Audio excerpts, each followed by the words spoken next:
right, we are live everyone. A very good afternoon and warm welcome to Infinity Learn NEET by Shri Chaitanya. बच्चों स्वागत है आपका धैर्य batch में जो 12th वाले बच्चों के लिए स्पेसिफिकली लाया गया है YouTube के लिए कंप्लीटली फ्री ऑफ कॉस्ट। तो आप बच्चों को फ्री ऑफ कॉस्ट पढ़ाया जाएगा सारे चैप्टर्स A to Z।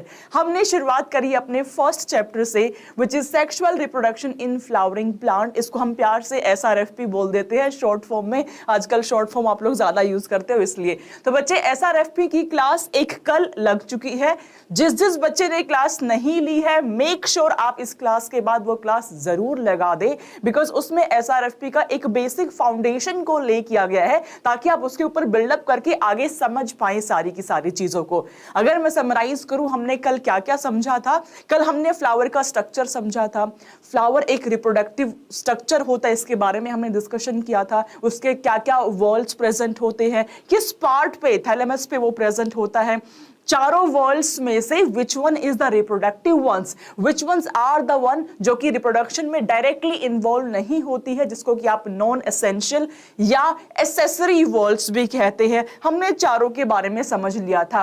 आज बारी है थोड़ा सा उसके आगे बढ़ने की। आज हम समझेंगे कि माइक्रोस्पोरोजेनेसिस क्या होता है। आज हम समझेंगे कि प्री फर्टिलाइजेशन इवेंट्स क्या होते हैं, बिकॉज फर्टिलाइजेशन में तो आपका male and female gamete fuse हो जाएगा। That would be your fertilization. But fertilize करने से पहले वो मेल गैमेट कहां से आ रहा है, वो फीमेल गैमेट कहां पे फॉर्म होगा, वो मेल गैमेट को कैरी करने वाला मेल गैमेटोफाइट क्या है, वो फीमेल गैमेट को कैरी करने वाली फीमेल गैमेटोफाइट क्या है, उसके बारे में हम डिस्कशन करने वाले हैं। तो बच्चे सबसे पहले मैं शुरुआत करूंगी कल की क्लास में जो आपने सीखा है उसको देख करके कि आपने कितना समझ में आया है, आप कितना सीख करके घर पे गए हो। तो मैंने लास्ट में एक होमवर्क क्वेश्चन आप सब बच्चों को दिया था। कमेंट सेक्शन में भी आप इसका आंसर कर सकते हो। वो होमवर्क क्वेश्चन जो था उसके आंसर्स भी मैंने देखे। मैं एक्सप्लेन करती हूं इस क्वेश्चन का आंसर क्या होना चाहिए था ताकि आपका लास्ट लेक्चर भी समराइज हो जाए। बच्चे क्वेश्चन था आपका एंडोथीसियम टेक्स पार्ट इन। अगर मैं बात करूं एंथर की वॉल्स की, अगर हम बात करें एंथर की सारी वॉल की, तो वी हैव आउटरमोस्ट जो कि प्रोटेक्टिव था फंक्शन में, दैट वाज एपिडर्मिस। यस बच्चों, that was epidermis. Beneath the epidermis I was having presence of endothecium. Endothecium, beneath the endothelium we were having presence of 2 to 3 layers of middle lamella, middle layers, and the innermost was your tapetum. सबसे अंदर वाला cell, सबसे inner most shell आपका था tapetum, जो कि multi nucleate था। इसके ऐसे बहुत सारे फंक्शन है जो आपके एग्जाम में भी आते हैं एंड आपको समझना भी जरूरी है। टेपिटम मल्टी न्यूक्लिएट कंडीशन को मेंटेन करता है, पॉइंट नंबर 1। पॉइंट नंबर 2, ये यूबिश बॉडीज बनाता है जिसकी कोटिंग होती है स्पोरोपोलेनिन की। Sporopollenin is the most resistive chemical till known on the अर्थ। कोई भी एसिडिक कंडीशन, कोई भी अल्कलाइन कंडीशन, कोई ऐसा एंजाइम नहीं है जो उसको ब्रेक कर पाए। उसको हम यूज करते हैं अपने पोलन ग्रेन की पैकिंग करने के लिए। तो पोलन ग्रेन की पैकिंग मैंने सबसे टफेस्ट मटेरियल से कर दी है, which is my sporopollenin, and that sporopollenin my dear बच्चास is coming from your tapetum layer. यहां से आता है। थर्ड पॉइंट, कैलेज एंजाइम को सिंथेसाइज करता है आपका टेपिटम। फोर्थ पॉइंट, जो अंदर डेवलपिंग पोलन ग्रेन है उसको भी नरिशमेंट प्रोवाइड करती है आपकी सबसे इनरमोस्ट लेयर। ये 4 लेयर थी। जो होमवर्क क्वेश्चन मैंने आपको दिया था एंडोथीसियम के ऊपर, endothecium takes part in, dehiscence में पार्ट लेता है, nourishment of microspore mother cell में पार्टिसिपेट करता है, नरिशमेंट ऑफ पोलन ग्रेन में पार्टिसिपेट करता है, synthesis of pollen grain wall में पार्टिसिपेट करता है। तो मेरे प्यारे बच्चों, अगर मैं बात करूं नरिशमेंट की, नरिशमेंट के लिए आपकी टेपिटम की वॉल रिस्पॉन्सिबल होती है। Endothecium, epidermis, endothecium, middle layer, ये तीनों मिल करके उस एंथर को प्रोटेक्शन प्रोवाइड करती है एंड उसके डेहिसेंस में हेल्प कर रही होती है। कैसे उसकी बर्स्टिंग होती है, एंथर के अंदर कैसे पोलन ग्रेन का फॉर्मेशन हो रहा है, हम आज अभी डिस्कस करेंगे। तो इस क्वेश्चन का आंसर मेरे प्यारे बच्चों जाएगा option number 1 which is dehiscence of anther. Alright, जिसको नहीं समझ में आया था वो समझ लीजिए। चलते हैं हम अपने आज के टॉपिक के ऊपर। आज हम क्या समझने वाले हैं बच्चे? आज का टॉपिक है आपका microsporogenesis. What is that? Genesis का मतलब होता है बच्चों फॉर्मेशन। जेनेसिस का मतलब होता है बच्चों formation, and microsporogenesis which means formation of microspore. Formation of microspore. अब ये माइक्रोस्पोर क्या है, ये कहां बनता है, हम अभी डिस्कस करेंगे। तो it is a process of formation of microspore from microspore mother cell through meiosis. Microspore mother cell में जब मियोसिस होगा तब जाके आपके माइक्रोस्पोर का फॉर्मेशन होता है। कहां पे होगा? स्पोरोजेनस टिश्यू में होगा। स्पोरोजेनस टिश्यू कहां था? याद करो बच्चों, आपकी एंथर की बाहर की लेयर्स प्रेजेंट थी, epidermis, endothecium, middle layer, tapetum, and अंदर में we were having presence of lots of sporogenous tissue. बहुत सारा स्पोरोजेनस टिश्यू आपका प्रेजेंट था। Out of those sporogenous tissue कुछ स्पोरोजेनस सेल्स ऐसी होंगी जो अपने आप को मॉडिफाई करके पोलन मदर सेल बना लेंगी, या आप उसको माइक्रोस्पोर मदर सेल भी कहते हैं। मैं इसको पीएमसी बुला लूं which is pollen mother cell, या मैं उसको एमएमसी बुला लूं which is microspore mother cell, one and same thing. आपकी जो पोलन मदर सेल है, pollen mother cell, and this is your microspore mother cell. इसमें होगा मेरे बच्चों meiosis which is your reductional division, which is your reductional division. ये जाकर के बना देगा आपके माइक्रोस्पोर। देखते हैं थोड़ा विस्तार से कैसे माइक्रोस्पोर बनते हैं, कहां पे आपका मियोसिस हो रहा है इस प्रोसेस में। ऑलराइट, तो बच्चे मैंने आपको बताया स्पोरोजेनस टिश्यू आपके इन्वॉल्व है, जो कि आपके टेपिटम लेयर के अंदर टिश्यू फिल्ड है, उसको मैं स्पोरोजेनस टिश्यू बुलाती हूं। उसमें स्पोरोजेनस सेल्स प्रेजेंट है। जब मियोसिस होगा तो बट नेचुरल आपके 4 माइक्रोस्पोर्स बनेंगे। मजे की बात यह है कि वो 4 माइक्रोस्पोर्स आपस में जॉइंट होते हैं with the help of callose thickening. यहां पे प्रेजेंट होगी मेरे बच्चों कैलोज की thickening. Since they are joint together by the help of callose, that's why I call that microspore tetrad. मैं उसको माइक्रोस्पोर टेट्राड बुलाती हूं बिकॉज चारों आपस में जॉइंट है। लेटर ऑन लाइफ में जाकर के वो डिसोसिएट होते हैं। कैलोज जो है की थिकनिंग वो डिसॉल्व होती है by the presence of callase, and we are having individual microspore जो आगे चल के पोलन ग्रेन बनाता है। देख लेते हैं थोड़ा डिटेल में हम इस प्रोसेस को। तो बच्चे ये आपके माइक्रोस्पोरोसाइट है, आप इसको माइक्रोस्पोरोसाइट बुला दो, या आप इसको पोलन मदर सेल बुला दो, या आप इसको माइक्रोस्पोर मदर सेल बुला दो, एक ही बात है, वन एंड सेम थिंग। इसमें जब आपका हुआ मियोसिस 1, एक न्यूक्लियस से बन गया आपके 2 न्यूक्लियस बन गए जी, 1 and 2। Then there is meiosis 2, इस 2 से बन गए मेरे पास ये 4 haploid nuclei, which means we are having this 4 microspores. मेरे पास ये 4 माइक्रोस्पोर्स बन गए। ये चारों माइक्रोस्पोर्स आपस में जुड़े हुए हैं। किसकी हेल्प से जुड़े हुए हैं? बोलो जी, कैलोज की थिकनिंग से।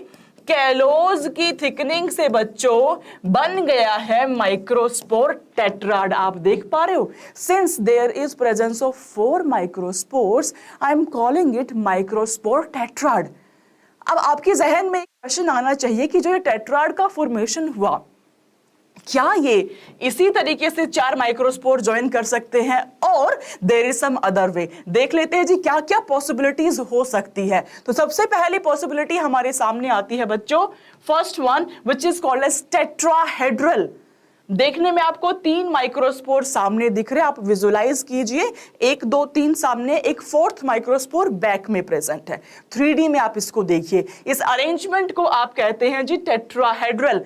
Tetrahedral type of microspore tetrad is present into your dicots. ये आपके डायकोट में पाया जाता है। वापस से बताती हूं, जब पोलन मदर सेल में मियोसिस हुआ तो आपके 4 माइक्रोस्पोर्स बने। जो 4 माइक्रोस्पोर्स है वो आपस में जॉइंट है, किसकी हेल्प से? कैलोज की थिकनिंग की वजह से आपस में जॉइंट है। जब ये जॉइन हो रहे हैं, चारों माइक्रोस्पोर प्रेजेंट है, तो उसको मैं माइक्रोस्पोर टेट्राड कहती हूं। माइक्रोस्पोर टेट्राड किसी भी शेप को अटेन कर सकता है A B C D E में से। ए वाला शेप इज टेट्राहेड्रल, जिसमें मेरे 3 माइक्रोस्पोर सामने है, एक माइक्रोस्पोर पीछे प्रेजेंट है। That's why the arrangement is tetrahedral. Commonly found in the case of dicot. Dicot के केस में आपको ये टेट्राहेड्रल देखने को मिल जाता है। नंबर 2, नंबर बी को देखिए, 1 2 3 4 इस तरीके से आपके चारों माइक्रोस्पोर प्रेजेंट है। The arrangement my dear kids is called as isobilateral. Isobilateral. This is commonly found in the case of monocot. ये कॉमनली मोनोकोट के केस में पाया जाता है। Number C my dear kids is T shaped. This is your linear shaped, linear way में आपके चारों microspore present है। And this one is your decussate, 1 2 3 and ये 4th वन आपका पीछे की तरफ प्रेजेंट है। आपका चाहे टी शेप्ड हो, चाहे लीनियर शेप्ड हो, चाहे डी क्यू शेप्ड हो, ये तीनों के तीनों काफी अनयूजुअल टाइप होते हैं। तो कॉमनली डायकोट के केस में आपको टेट्राहेड्रल देखने को मिलेगा, मोनोकोट के केस में आपको आइसोबाइलेटरल अरेंजमेंट देखने को मिलेगा। मैं समराइज कर रही हूं, हमने अभी तक ये समझा कि जो आपकी पीएमसी या एमएमसी है उसमें जब मियोसिस होगा, जो 4 माइक्रोस्पोर बनेंगे वो अपने आप को अरेंज कर सकते हैं। इन सारी शेप्स में से कोई भी शेप को अटेन किया जा सकता है, be it tetrahedral which is commonly found in the case of dicot, be it isobilateral which is commonly found in the case of monocot, be it T shaped, linear and decussate. इनमें से कोई भी shape आपको मिल सकती है। अब चलते हैं जी आगे। ये आपका आंसर था, याद करो कल की क्लास सारे बच्चे याद करेंगे भाई। ये आपका आंसर था जब मैंने इसका ट्रांसफर सेक्शन किया बच्चों। ट्रांसफर सेक्शन करने के बाद हमने ये देखा कि ये आपकी एक लोब है, ये आपकी दूसरी लोब है।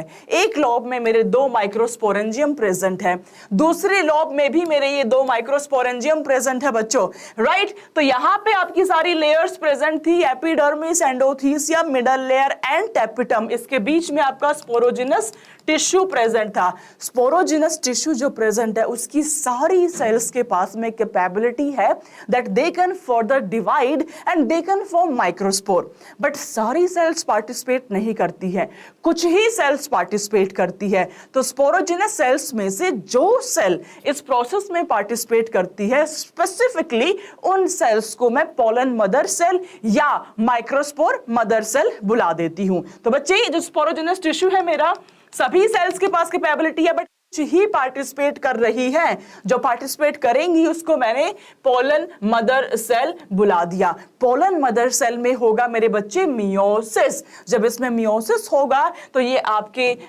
माइक्रोस्पोर टेट्राड बना देगा। टेट्राड की शेप कुछ भी हो सकती है, अभी हमने डिस्कशन किया।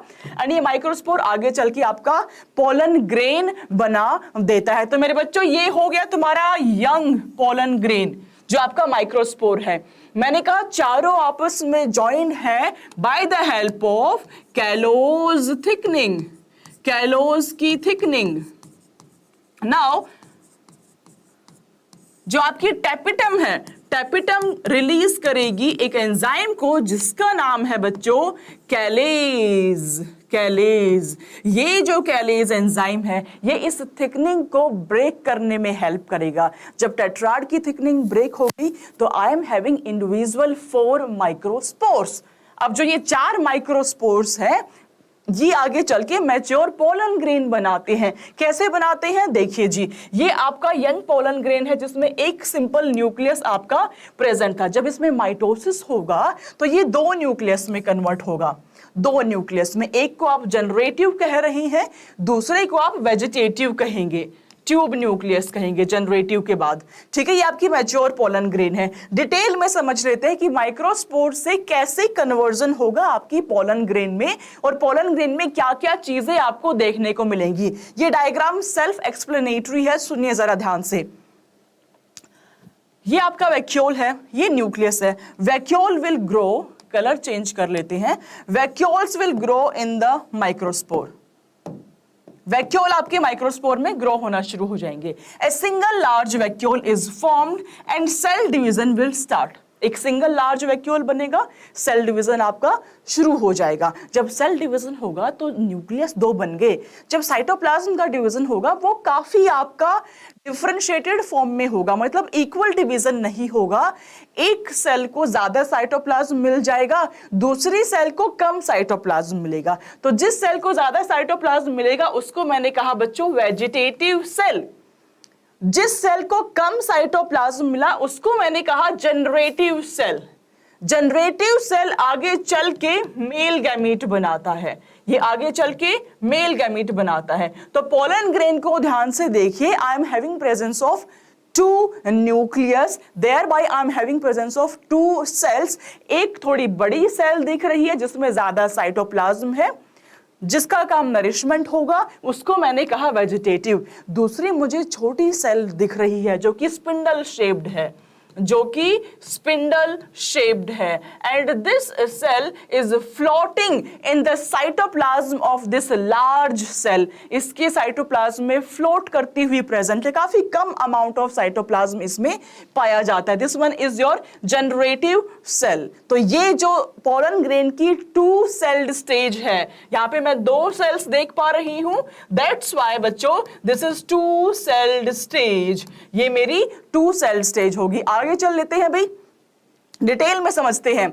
मैंने कहा जो बिगर सेल है आपकी, the bigger one, this is your vegetative cell.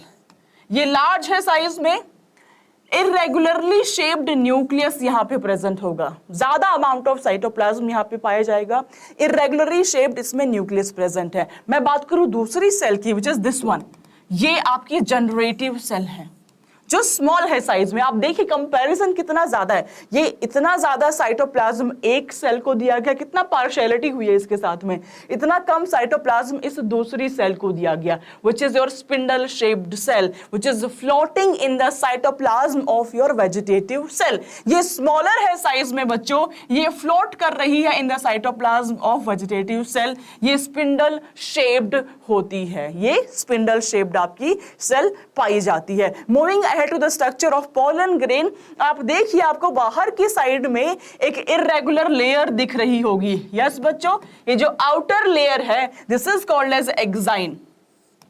ये हार्ड आउटर लेयर है। It is made up of one of the most resistive chemical till known on the earth which is called as sporopollenin. Sporopollenin जो सबसे ज्यादा resistive chemical है आज तक का। कोई भी एसिडिक कंडीशन, कोई भी एल्कलाइन कंडीशन, कोई एंजाइम आज तक ऐसा नहीं बना जो इसको ब्रेक।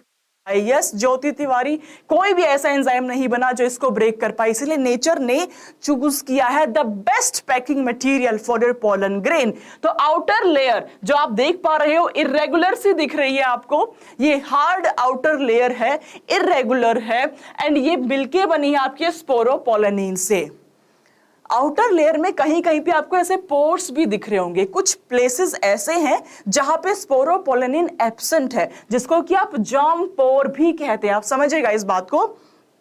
अगर आपको कोई अपनी कीमती चीज बहुत दूर तक भेजनी है तो व्हाट विल यू डू, आप उसको, मान लीजिए मैं ये घड़ी भेजना चाहती हूँ, तो व्हाट आई विल डू, मैं इसको बबल रैप करूंगी। आई विल मेक श्योर कि ये रास्ते में जब वो पूरा दूरी तय कर रहा है तो इसमें कोई ब्रेक नहीं होना चाहिए, टूटनी नहीं चाहिए, कुछ नुकसान नहीं होना चाहिए। I will make sure.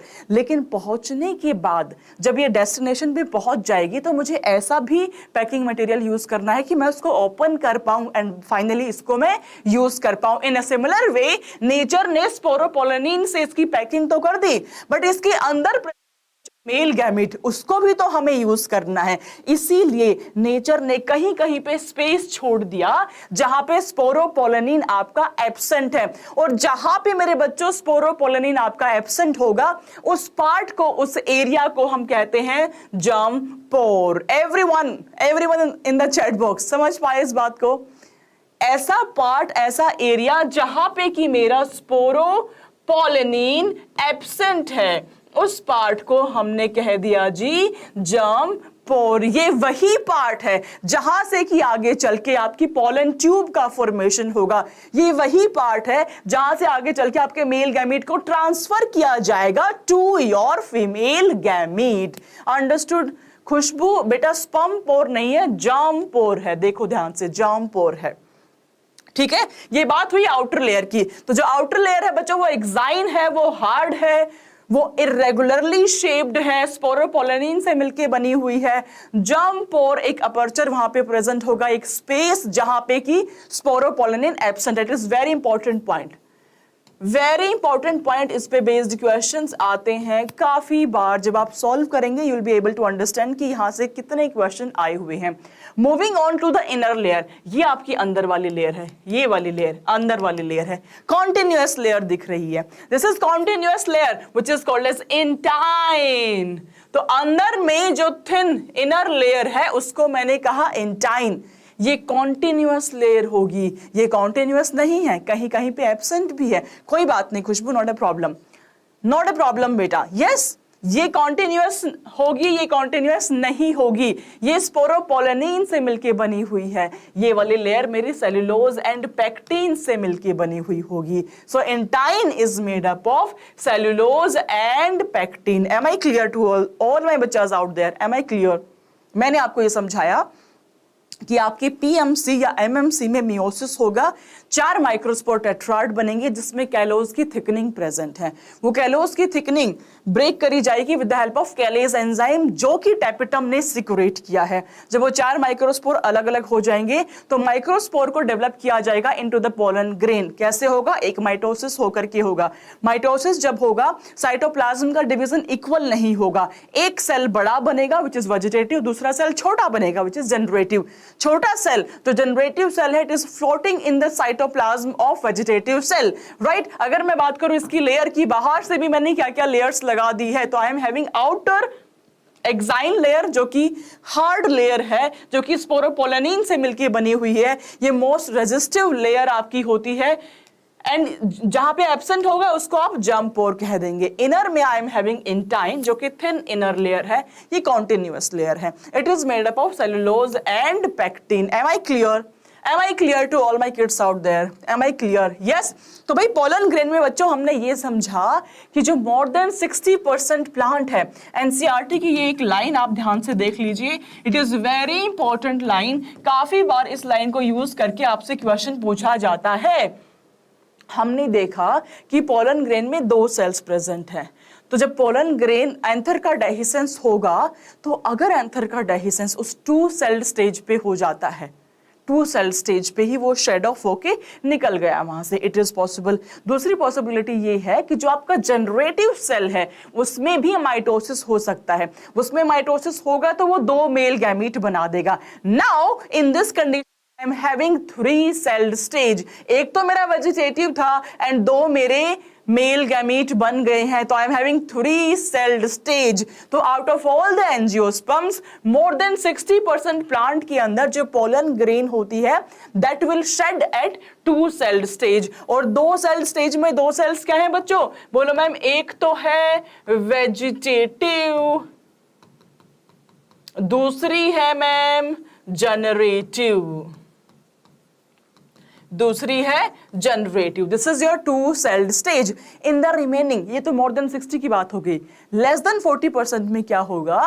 आपका 3 सेल्ड स्टेज पे शेड होगा। What is 3 celled stage? I am having 1 vegetative, एक तो मेरा वेजिटेटिव हो गया बच्चों, और जो मेरा जनरेटिव है उसमें माइटोसिस हो करके 2 मेल गैमीट बन गए। तो I am having male gamete जिसका नंबर है 2। तो 2 मेल गैमीट, एक vegetative, the stage is 3 celled stage. Am I clear? Am I clear everyone? So 2 cell stage में shed off होने वाले more than 60% angiosperms में आपकी जो pollen grain है that will shed at 2 cell stage. Less than 40% के अंदर your pollen grain will shed at 3 celled stage. Am I clear?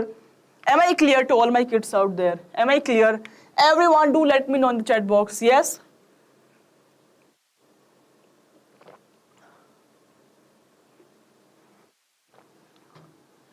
Yes yes, Manu yes, Khushboo Kumari yes, Jyoti Tiwari yes. चलिए आगे, चलिए सुपर, आगे बात कर लेते हैं। भाई ये तो मैंने आपको एग्जांपल लेके समझाया एक केस का कि एक पोलन मदर सेल ने माइक्रोस्पोर टेट्राड बना करके 4 माइक्रोस्पोर को प्रोड्यूस किया। ये जो 4 माइक्रोस्पोर है, जो 4 माइक्रोस्पोर इन्होंने 4 पोलन ग्रेन्स बना दी। इसी तरीके से बहुत सारे आपके pollen mother cell होंगी, which means a lot of pollen grain will be produced. तो बच्चे inside each microsporangium several thousand of microspore are formed. Several thousand of microspore आपके present होंगे and they will develop to form pollen grain. अब जब anther dehiscence होगा तो यही तो सारे पोलन ग्रेन है जो बाहर में रिलीज आउट हो जाएंगे। ये हमने एक केस सिनेरियो की बात करी कि एक पीएमसी से आपके 4 माइक्रोस्पोर टेट्राड बनेंगे, मतलब 4 पोलन ग्रेन आपके बनेंगे। ऐसे ही बहुत सारे पीएमसीज होंगे, बहुत सारे टेट्राड्स बनेंगे एंड इन टर्न बहुत सारे पोलन ग्रेन भी आपके बन जाएंगे। और यही पोलन ग्रेन जब एंथर आपका डेहिसेंस करेगा, जब एंथर आपका डेहिसेंस करेगा तो यही pollen grain will release out in the environment. Yes, तो pollen grain my dear kids is called as male gametophyte. बहुत सारे बच्चों को डाउट होता है, बच्चों को लगता है कि pollen grain is the male gamete. Answer is no, pollen grain is not the male gamete, however it is the male gametophyte. Ma'am male gametophyte क्या होता है? फाइट मतलब bearing, gameto means gamete, which means a structure which bears male gamete, a structure which carries male gamete, जो male gamete को carry करेगा, that will be your pollen grain. तो itself it is not your male gamete, it will carry the male gamete to the female gametophyte. Yes everyone, am I clear? It will carry the male gamete to the female gametophyte. Clear है? Clear है everyone? Alright superb, आगे चलते हैं। Pollen grain को थोड़ा विस्तार से देख लो। प्रीवियस ईयर क्वेश्चन की बात मैं बताती हूं आपको। एक बार पूछा हुआ था कि पोलन ग्रेन का स्ट्रक्चर के ऊपर आपसे पूछ दिया था। स्ट्रक्चर की बात करेंगे बच्चे, ये स्ट्रक्चर इसका स्फेरिकल होता है, स्फेरिकल होता है। डायामीटर की बात करेंगे मेरे बच्चे, पोलन ग्रेन का जो डायामीटर है that would be your 25 to 50 micrometres. ये हमने डायामीटर की बात कर दी, ठीक है। उसके बाद ये मेरे 2 मेल गैमीट है। ये कौन सी सेल स्टेज है बच्चों? चैट बॉक्स में बताओ, ये कौन सी सेल स्टेज है? बोलो मैम ये तो 3 सेल्ड स्टेज है। इस 3 सेल्ड स्टेज में एक तो मेरा वेजिटेटिव है और 2 मेरे मेल गैमेट्स प्रेजेंट है। That is why this is 3 celled stage of pollen grain. 3 cell stage of pollen grain. Spherical है, डायामीटर 25 to 50 माइक्रोमीटर्स है बच्चे। यस 3 सेल्स है प्रेजेंट। गाबी सा काफी लेट आए हो क्लास में, 30 मिनट्स लेट। क्या इनाम दिया जाए? फ्लाइंग चप्पल मिले आपको या फ्लाइंग पेन मिले? यस बताओ, फ्लाइंग पेन चाहिए, फ्लाइंग चप्पल चाहिए? हाँ जी, तो ये आपके 2 मेल गैमीट है बच्चे, एक वेजिटेटिव सेल है। That is why this is 3 celled stage. Check भी हो गया कि आपको कितना समझ में आया है। अच्छा, कुछ आपने ऐसा महसूस किया है अपने सराउंडिंग के अंदर कि एक स्पेसिफिक टाइम में कुछ ऐसे लोग होते हैं जिनको कफिंग होना शुरू हो जाती है एनवायरनमेंट में बाहर निकलते के साथ? महसूस किया है? कुछ लोग बोलते हैं कि मुझे एलर्जी है, मुझे डस्ट से एलर्जी है, नोजिया हो जाता है, उनको कफ होना शुरू हो जाता है। यस, तो इन अ सिमिलर वे बच्चे, जब आपकी पोलन ग्रेन, आप सोचिए थाउजेंड्स ऑफ पोलन ग्रेन है, जब ये एनवायरनमेंट में रिलीज होंगी तो उससे प्रॉब्लम क्या होगी? कुछ लोगों को वो एलर्जिक रिएक्शंस कॉज कर देती है। मेरे ब्रदर को है, हाँ बिल्कुल। तो ज्योति उस केस में उस स्पेसिफिक टाइम के अंदर आपके भैया मास्क लगा के ही बाहर जाते होंगे। मेरे ब्रदर को भी सेम टाइप ऑफ एलर्जी है, उसको डस्ट से एलर्जी है। डस्ट जैसे ही थोड़ा सा भी डस्ट होगा उसको छींकी आना शुरू हो जाती है, हाँ उसको खांसी आना शुरू हो जाती है, छींकना वो शुरू कर देता है। That is because of the allergic reactions. वो डस्ट पार्टिकल जा करके बॉडी में एलर्जिक रिएक्शंस को कॉज करता है। इन अ सिमिलर वे जो आपके पोलन ग्रेन्स है वो भी एलर्जिक रिएक्शंस को कॉज कर सकते हैं। और जो एलर्जिक रिएक्शंस है वो कितना ही गंभीर भी हो सकती है और कितनी ही साधारण भी हो सकती है। Totally depends upon that person का immune system and totally depends upon the health condition of that particular person. तो जो पोलन ग्रेन है बच्चे, दे कैन कॉज एलर्जी।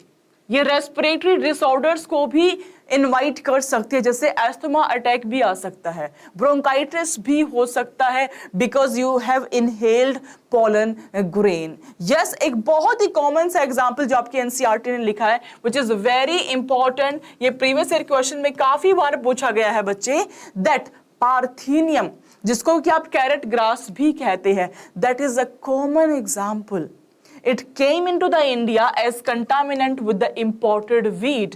बाहर से हम wheat लेकर के आए थे, उसके साथ में as a contaminant आपका पार्थेनियम ने भी एंट्री कर ली इंडिया में। एंड पार्थेनियम की जो पोलन ग्रेन है वो एलर्जिक रिएक्शंस कॉज करती है बहुत सारे ऑर्गेनिजम्स में, बहुत सारे ऑर्गेनिजम्स में ये एलर्जिक रिएक्शंस को कॉज कर देती है। ठीक है बच्चों, तो हमने बात करी, मैं पूरा समराइज कर रही हूं, जो बच्चे अभी आए हैं क्लास में उनके लिए हमने आज डिस्कशन किया है अबाउट माइक्रोस्पोरोजेनेसिस। मैंने कल फ्लावर का स्ट्रक्चर आपको समझा दिया था, जिस बच्चे ने नहीं देखा है वो लेक्चर वो जरूर देख ले जा करके। फ्लावर के स्ट्रक्चर में मैंने आपको ज्योति तिवारी, कंटामिनेंट का मतलब होता है जैसे आप गाय भैंस को जब चारा देते हो, यही एक एग्जांपल आ रहा है मेरे माइंड में, तो मेन जो चारा होता है उसके साथ में कुछ ना कुछ एक्स्ट्रा चला जाता है, थोड़ा बहुत जो एक्स्ट्रा चला गया वो कंटामिनेंट है।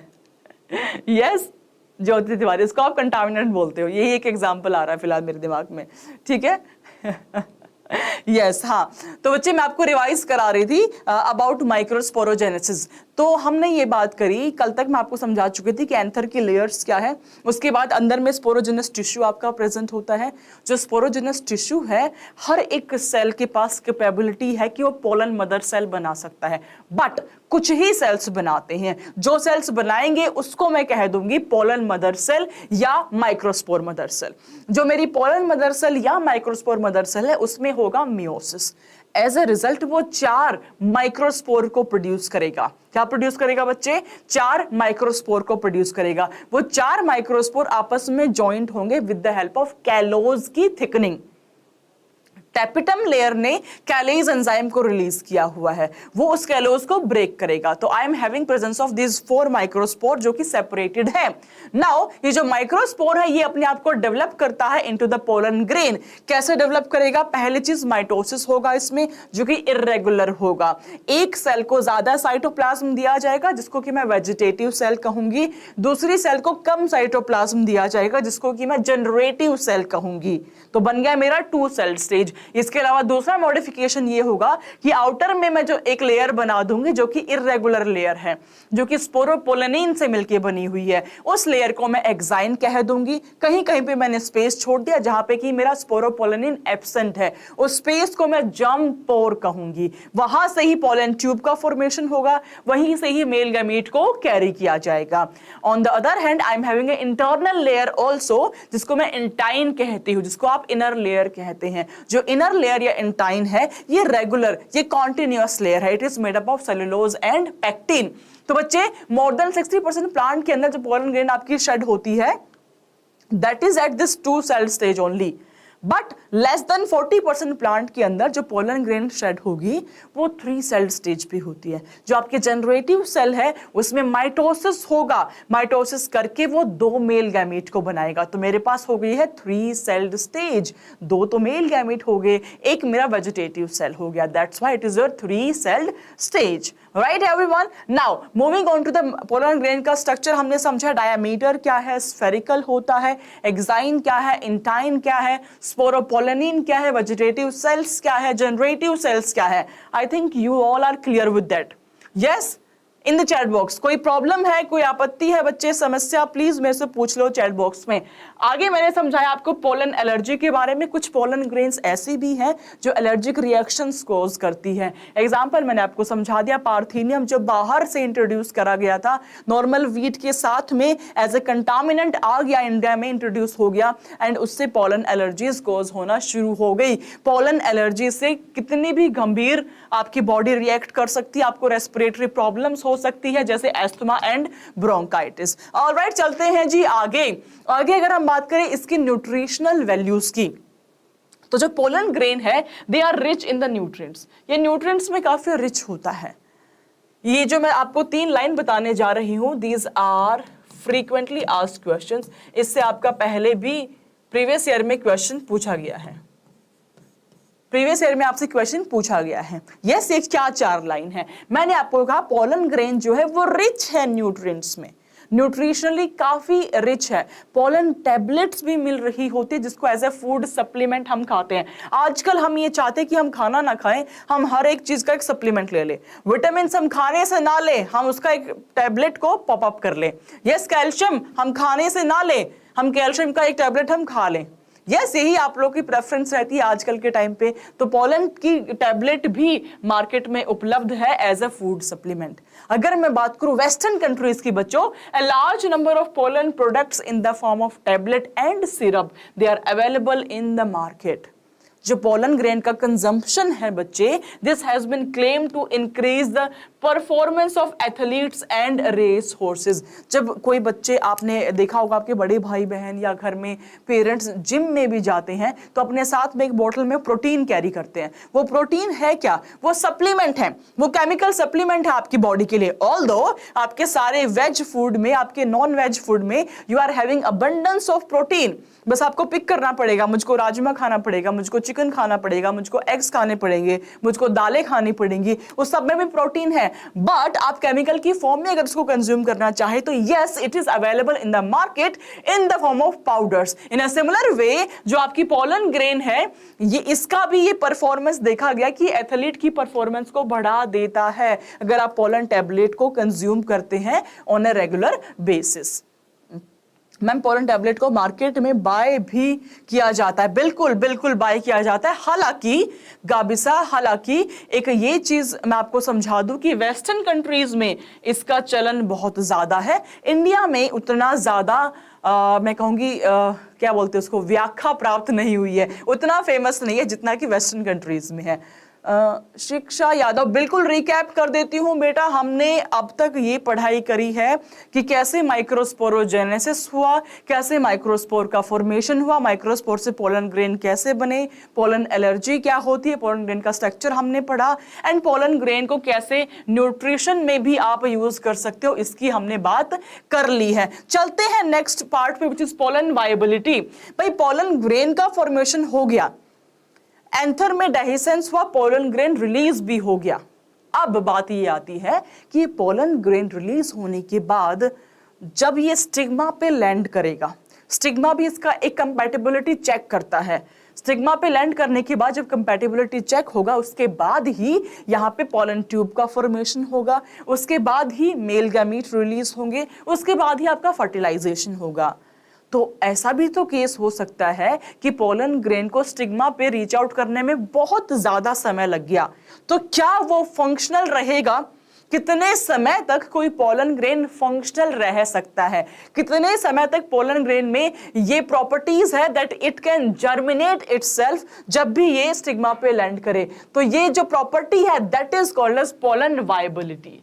इसको आप पोलन वायबिलिटी कहते हैं। ये अलग अलग होता है अलग अलग प्लांट्स के अंदर। Very important from NCERT, NCERT की लाइंस लिखी हुई है बच्चों, which is very very very important. अगर मैं बात करूं राइस एंड व्हीट की, within the release of pollen grain, within 30 minutes of the release, they will not be viable. 30 minute तक अगर स्टिग्मा पे लैंडिंग हो गई, अगर जर्मिनेशन हो गया, वेल एंड गुड।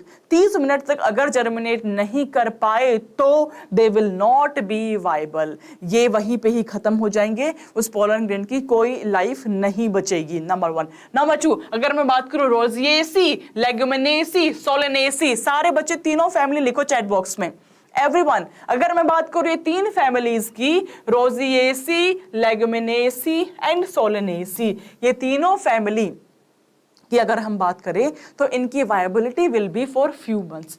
कुछ मंथ्स तक भी अगर ये घूमती रहे इन्वायरमेंट में, स्टिग्मा पे लैंड नहीं कर पाई है तो भी काम चलेगा। कोई प्रॉब्लम नहीं है, बड़े आराम से काम चलेगा। मंथ्स के बाद में भी अगर ये रीच आउट हो गए तब भी they are capable to germinate themselves, they are capable to release the male gamete, और वो मेल गैमेट फीमेल से कंबाइन करके आपका फर्टिलाइजेशन कर देगा, राइट। तो फ्यू मंथ्स तक होता आपका रोजिएसी में, लेगुमिनेसी में एंड सोलेनेसी में, and it is 30 minutes in rice and wheat. Rice and wheat में it is up to 30 minutes, just 30 minutes. जैसे ही रिलीज हुआ 30 मिनट तक अगर स्टिग्मा प्रॉपर नहीं मिल पाया तो इनकी वायबिलिटी लूज हो जाएगी, इनकी जर्मिनेट करने की प्रॉपर्टी लूज हो जाएगी। वेरी गुड गाबिसा, वेरी गुड ज्योति तिवारी। बच्चे this line is very very very important, मैं वापस से लिख देती हूं, इट इज एमसीक्यू अलर्ट। आप जब क्वेश्चंस को सॉल्व करेंगे आपको समझ में आएगा। भाई 12th वाले बच्चों, एक बात अपने जहन में डाल लो, एक बात अपने ज्ञान चक्षु को समझा लो अभी से ही।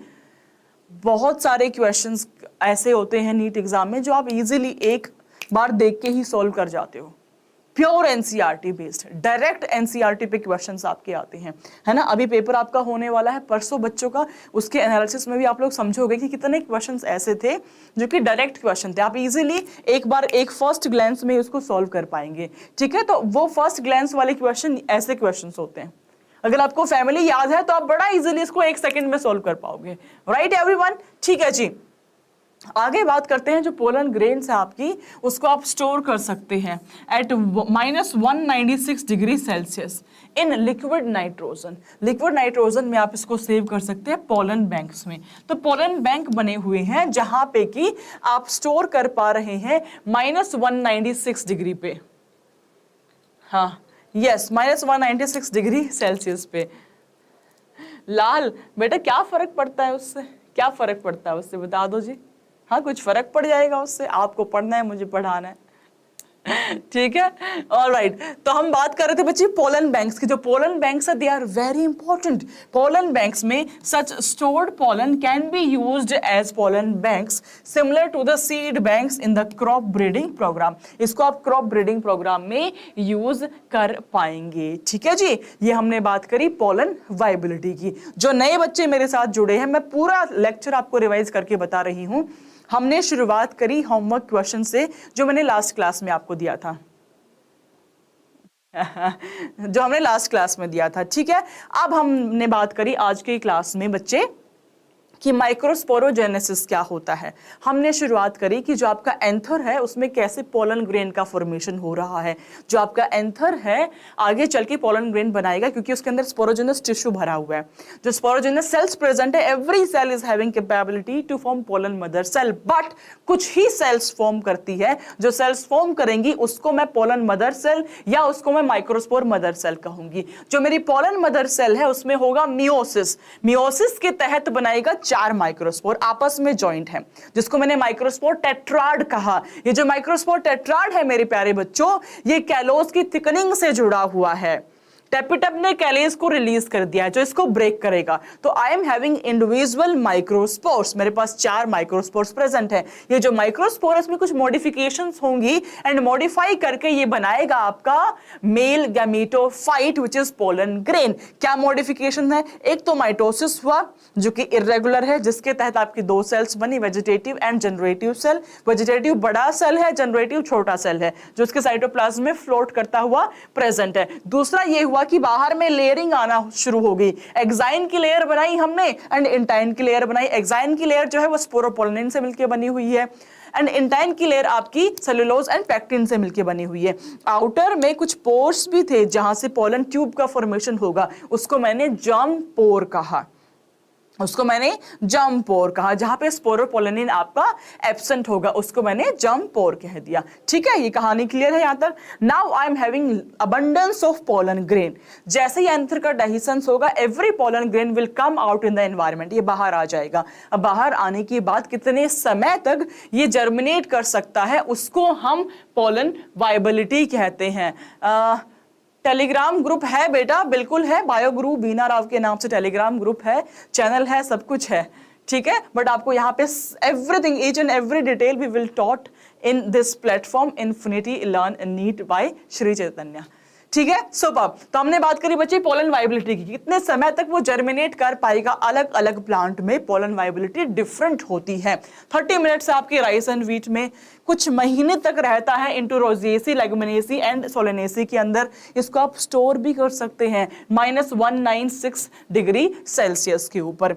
हमने पोलन ग्रेन के स्ट्रक्चर की भी बात कर ली, वो स्फेरिकल होता है, इसकी हमने बात कर ली। ठीक है जी, चलिए अब आगे बढ़ जाते हैं, कुछ क्वेश्चन सॉल्व करते हैं ताकि समझ में आए कि आपको कितना समझ में आया है आज का lecture. Yes, lots of love to all my kids out there, lots of love बेटा।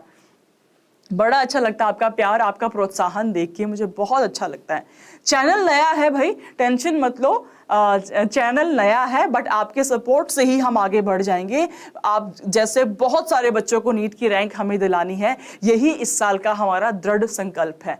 राइट बच्चों, तो चलिए ये फर्स्ट क्वेश्चन आपकी स्क्रीन पे आ चुका है। मैं पूरा टॉपिक आपको पढ़ा चुकी हूँ, पढ़ाने के बाद क्वेश्चन सॉल्व करा रही हूँ। मैं हमेशा बोलती हूँ जो कॉन्टेक्स्ट आप पढ़ते हो, जो चैप्टर आप पढ़ते हो, पैसिव लर्निंग है, क्वेश्चन सॉल्व करते हो, वही आपकी एक्चुअल में एक्टिव लर्निंग है। समझ में तो आए कि कितना आपने समझा है आज की क्लास में। आंसर आने मेरे पास शुरू हो चुके हैं। ज्योति का आंसर आ गया, बाकी बच्चे come on, come on everyone. How many cells does a pollen grain have when it is matured? जब ये मैच्योर होता है तो कितने सेल्स होते हैं? खुशबू का भी आंसर आ गया। खुशबू, अच्छा ठीक है। ज्योति ठीक है, बाकी बच्चे come on come on come on come on. भाई देखो, पोलन ग्रेन जो है आपकी, मैं फिर से समझा देती हूं जो बच्चे बाद में आए हैं। पोलन ग्रेन जब शेड होगी प्लांट से तो 2 स्टेज पे हो सकती है। एक को मैं 2 सेल्ड स्टेज कहती हूं, दूसरे को मैं 3 सेल्ड स्टेज बोल देती हूं। 2 सेल्ड एंड 3 सेल्ड। जो मेरा 2 सेल्ड स्टेज है मेरे बच्चे, इसके अंदर एक तो मेरी वेजिटेटिव सेल हो गई, वेजिटेटिव, दूसरी मेरे लाल जनरेटिव सेल हो गई, दूसरी जनरेटिव। यहां पे 3 होंगी, एक तो मेरी वेजिटेटिव ही है एंड जनरेटिव ने भी माइटोसिस करके मेल गैमेट बना दिया, तो मेल गैमेट मेरे 2 प्रेजेंट होंगे यहां पे। That's why I am having 3 celled stage. हाँ, आंसर मैंने अभी समझाया आपको, ठीक है। हाँ जी, तो आप सुनिएगा, एनसीईआरटी आपको ये भी कहती है बच्चे कि मोर देन 60% ऑफ द प्लांट में जो पोलन ग्रेन शेड हो रही है वो 2 सेल्ड स्टेज पे होगी, लेस देन 40 के अंदर वो 3 सेल्ड स्टेज पे होगी। तो आंसर एकदम सिंपल आपके सामने आ चुका है। कलर चेंज करना चाहिए, व्हाइट पे व्हाइट बिल्कुल नहीं दिखेगा, है ना, व्हाइट पे व्हाइट बिल्कुल नहीं दिखेगा। तुम बता भी नहीं रहे हो मैम व्हाइट पे व्हाइट नहीं दिखेगा। Yes, answer will be your option number C, which is 2। Am I clear और am I clear to all my kids out there? Answer नहीं लिखा भाई, तुमने आंसर कर दिया उसके बाद आंसर शो किया है मैंने। मुगालते में मत रहो बच्चों, मुगालते में मत रहो। चलिए सुपर्ब, चले नेक्स्ट क्वेश्चन पे।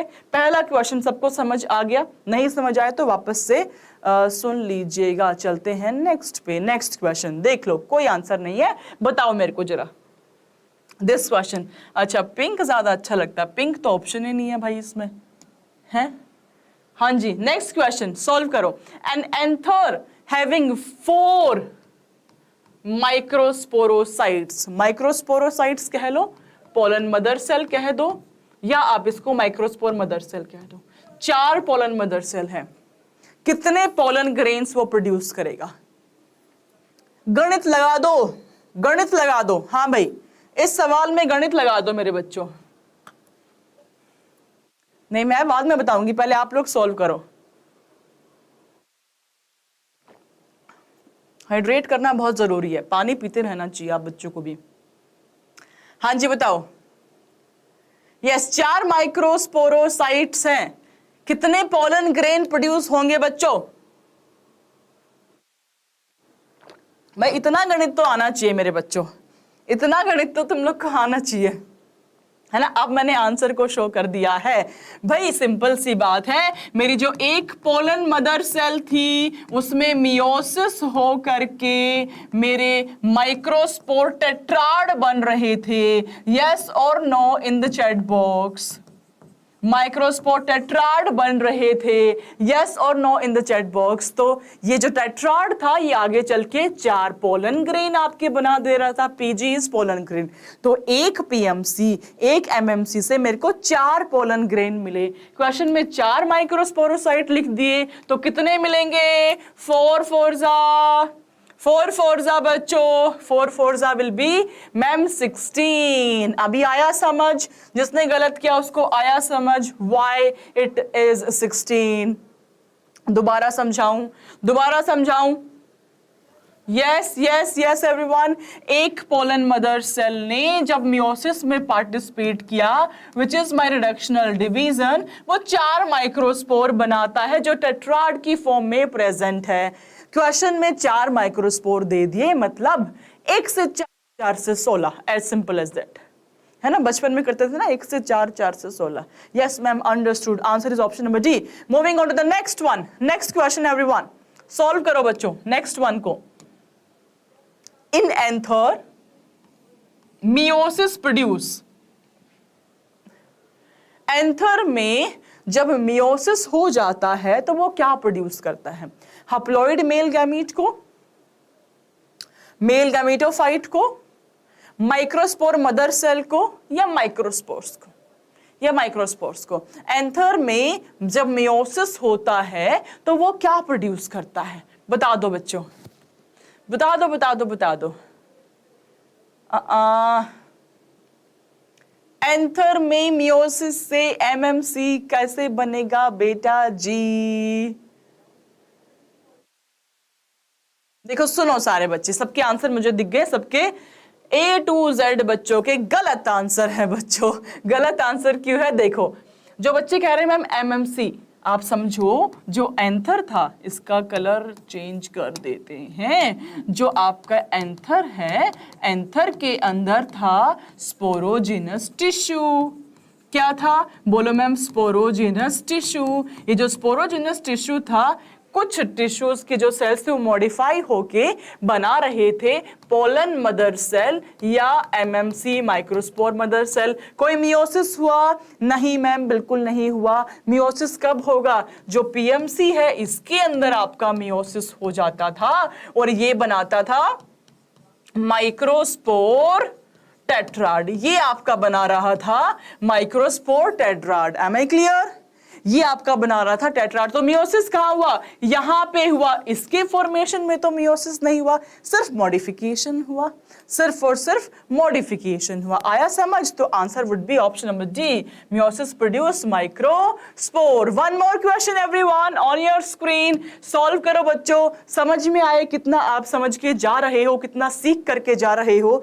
Intine is composed of, intine pollen grain की 2 लेयर्स थी। आउटर वाली लेयर मेरे बच्चों एक्साइन कहलाती थी, इनर मोस्ट आपकी इंटाइन कहलाती थी। ये आउटर थी, यहां पे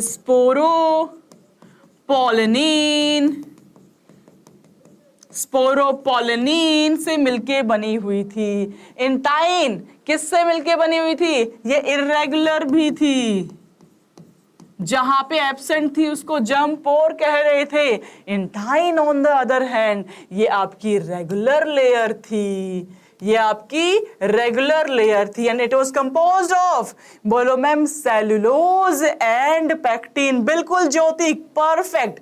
खुशबू परफेक्ट। ये क्वेश्चन का आंसर सबने करेक्ट किया, सेलुलोज एंड पैक्टिन। आंसर दिखा देती हूं आपको, which is option number B, pectin and cellulose. Correct बात। This is your homework question everyone. इस क्वेश्चन का आंसर आप मुझे अभी मत बताओ, इस क्वेश्चन का आंसर आप बच्चे मुझे कमेंट सेक्शन में बताएंगे। और कल की क्लास में, नेक्स्ट क्लास में इस क्वेश्चन को हम डिस्कस भी करेंगे। तो कमेंट सेक्शन में इसका आंसर मुझे बताना है। जिसने सबसे अच्छा आंसर दिया उसका नाम भी लिया जाएगा सेशन के अंदर। तो क्लास खत्म होते के साथ कमेंट में मुझे डिस्क्रिप्टिव वे में इसका आंसर लिखना, ताकि कल आपका नाम अनाउंस हो पाए क्लास में। ऑलराइट बच्चों, तो इसी के साथ में आज क्लास को हम करते हैं एंड। मिलेंगे हम कल से पहले हम आज ही दोबारा मिल जाएंगे। 11th वाले बैच में लिविंग वर्ल्ड चैप्टर स्टार्ट हो चुका था, शुरुआत हमने कर दी थी। आज उसमें हम बायोडाइवर्सिटी पढ़ने वाले हैं। Alright everyone, see you in the next class today itself at 7 PM। Bye बच्चों, take care, God bless you. मस्त रहो सारे बच्चे, स्वस्थ रहो, ख्याल रख लो अपना, है ना, त्रस्त मत हो, परेशान मत हो। बाय बच्चों, love you all, God bless you all. Bye बच्चों।